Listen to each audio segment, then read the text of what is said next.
आओ देखते हैं, ये है हमारा 10th स्टैंडर्ड का मैथ्स ज्योमेट्री का सर्कल चैप्टर। ठीक है, इसमें हमें क्या दिया गया है, कॉर्ड दिया गया है M N and chord R S दिया है, इंटरसेक्ट करने हैं दोनों को एट पॉइंट पी पर, और वैल्यूज दी गई हैं। ठीक है, पी आर दिया है, पी एस दिया है, एम एन दिया है, मतलब ये एम एन दिया है और ए वाले कॉर्ड का दोनों का वैल्यू दिया हुआ है। ठीक है, तो दोनों का अगर जोड़ देंगे तो एस आर तो मिल जाएगा, बट हमें यहाँ पर पी एन मेन फाइंड आउट करने के लिए बोला है। ठीक है, तो अब कैसे करेंगे मैं इसको समझते हैं। पहले तो हमें देखना पड़ेगा कौन सा थ्योरम लग रहा है। दो कॉर्ड इंटरसेक्ट कर रहे हैं, इसका मतलब इंटरसेक्ट कॉर्ड वाला थ्योरम लगेगा। अब इंटरसेक्टिंग कॉर्ड वाला थ्योरम क्या बोलता है, हमें क्या बोलता है देखते हैं।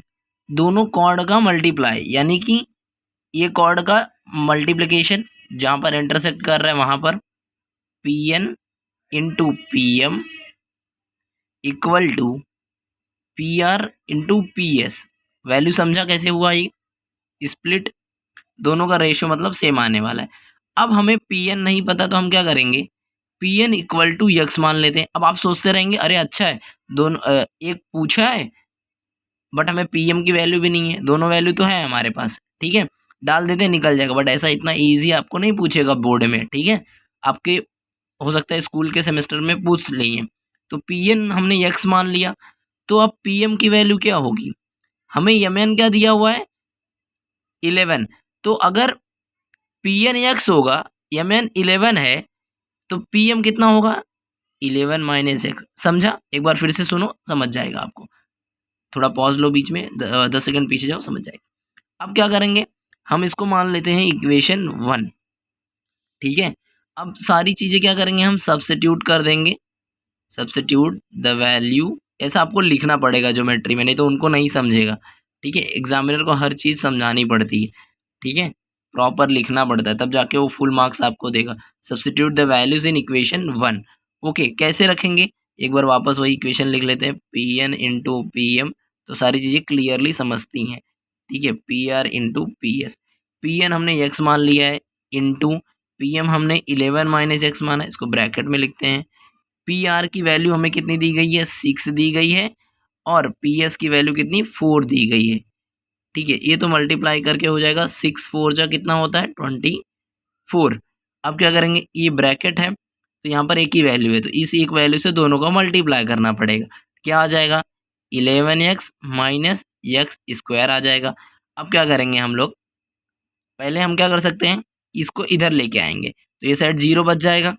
स्टेप बाय स्टेप करते हैं, टाइम लगेगा, लगने दो, बट चीज़ें हम सही से सीखेंगे। 24 क्यों माइनस हुआ, ए साइड आया, जब इक्वल के ए साइड मतलब इंटरचेंज होते हैं तो साइन चेंज हो जाता है। अब क्या करेंगे हम लोग, यहाँ पर क्वाड्रिलेटरल बन रहा है, समझ में आ रहा है सबको। एक्स स्क्वायर को आगे ले लेंगे हम लोग, समझ में आ रहा है। अब पहले आगे लो, साइन का हम लोग बाद में देखते हैं। फिर कौन सा आ जाएगा 11x, और यहाँ पर 24। हमने क्या किया है, जो जैसा है वैसा ही लिखा है बस। अब देखो यहाँ पर हमने क्या किया, हमको ये आगे चाहिए था, ये प्लस कैसे हुआ, पूरे में हमने माइनस से मल्टीप्लाई कर दिया। इसको माइनस किया तो यहाँ पर माइनस आया, इसको माइनस किया प्लस हुआ, इसको माइनस किया तो ये प्लस हो जाएगा। समझा सबको, या फिर हम बोल सकते हैं कि हमने ये साइड लिया है इसको। समझ रहे हो, इजी कॉन्सेप्ट है, ज़्यादा कंफ्यूज नहीं होना, फिर से देखना है, इजी एक बार और प्रैक्टिस करना है, चीज़ें समझ जाएंगी। ये प्लस माइनस के चक्कर में बच्चे गलत कर देते हैं। ठीक है, और बोलते हैं मार्क्स कहाँ घटा। क्वाड्रिलेटर बन चुका है, क्वाड्रिलेटर बनने के बाद क्या होता है, ये जो होता है ये दोनों का मल्टीप्लाई होता है उसके कांस्टेंट से। 24 इंटू 1 क्या हो जाएगा 24। अब इसका हम लोग क्या देखेंगे, एक ऐसी वैल्यू आनी चाहिए मल्टीप्लिकेशन कि -11 उसका प्लस माइनस करने पर होना चाहिए। तो हम लोग क्या कर सकते हैं, 8 3 जा 24 होगा, और 8 + 3 को अगर हम लोग ऐड करेंगे तो 11 आएगा। बराबर है, ये दोनों को प्लस करने पर 11 आएगा, बट हमें -11 चाहिए। तो कैसे आएगा, बड़े के सामने हम माइनस का साइन लगा देंगे। नहीं, हमें यहाँ भी माइनस लगाना पड़ेगा, नहीं तो प्लस माइनस माइनस नहीं होगा, माइनस हो जाएगा। हमें प्लस करके चाहिए ना, मतलब जोड़ना है दोनों को, तो दोनों माइनस माइनस रहेगा तो प्लस हो जाएगा, और बड़े का साइन माइनस आ जाएगा। समझ रहे हो कि नहीं, कमेंट में लिखते जाओ, नहीं तो समझता नहीं है मुझे कुछ। ठीक है, तो यहाँ पर क्या हो जाएगा, अब इसकी जगह पे हम लोग ये दोनों वैल्यू डालेंगे। कैसे होगा, यक्स स्क्वायर ऐसे ही रहेगा, नहीं नहीं अभी यहाँ पर हम इसको छोड़ देते हैं अभी। ठीक है, हम डायरेक्ट एक स्टेप हटा देते हैं, तो हम क्या करेंगे, तो यक्स -3 हमने आगे ले लिया पहले, फिर दूसरा वैल्यू क्या बनेगा, x माइनस 8। ये तो सिंपल है इसीलिए हम डायरेक्ट लिख दिए, ठीक है, नहीं तो हमें करना पड़ता है कई बार। ठीक है, अब x की दो वैल्यू हो गई, एक ये वैल्यू हो गई, एक ये वैल्यू हो गई। ठीक है, तो x माइनस 3 इक्वल टू 0 और x माइनस 8 इक्वल टू 0। जिन्होंने 8 9 अच्छे से किया है ना उसको ये समझेगा, ठीक है, उसको बेसिक बताने की ज़रूरत नहीं होगी। तो x इक्वल टू 3 हो जाएगा, ये साइड आएगा प्लस हो जाएगा, सिमिलरली ये भी प्लस हो जाएगा।